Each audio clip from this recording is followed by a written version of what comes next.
अएलै कार्तिक मास हो भैया साम लेल अवतार। अएलै कार्तिक मास हो भैया साम लेल अवतार। चिट्ठी लाए जइहें रे हज मनई रहे हमार। बाबा आगू बजिहें रे हज गोचर हे हमार। भैया आगू बजिहें रे हज मिलन हे हमार। भैया आगू बजिहें रे हज मिलन हे हमार।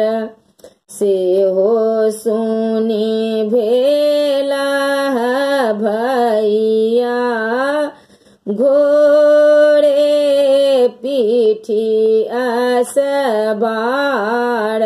से हो सुनी भेला भैया घोड़े पीठी असबार। सिंदूर बेसाही हो भैया बेतिया सन हे बाजार। टिकुली बेसाही हो भैया पटना शहर बाजार।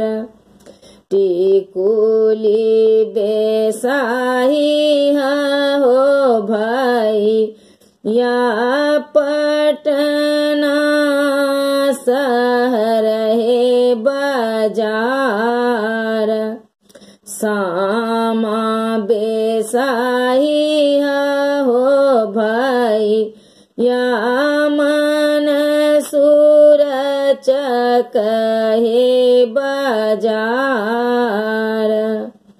टिकुली झलकी गेल हो भैया बड़की बहिनों के कपार।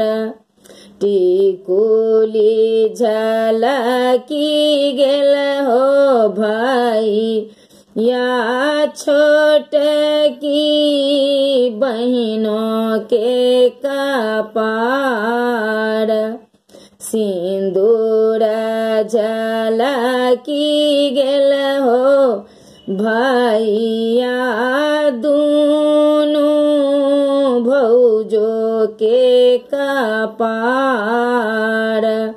सिंदूर झलकी गेल हो भैया दूनों भौजो के कपार।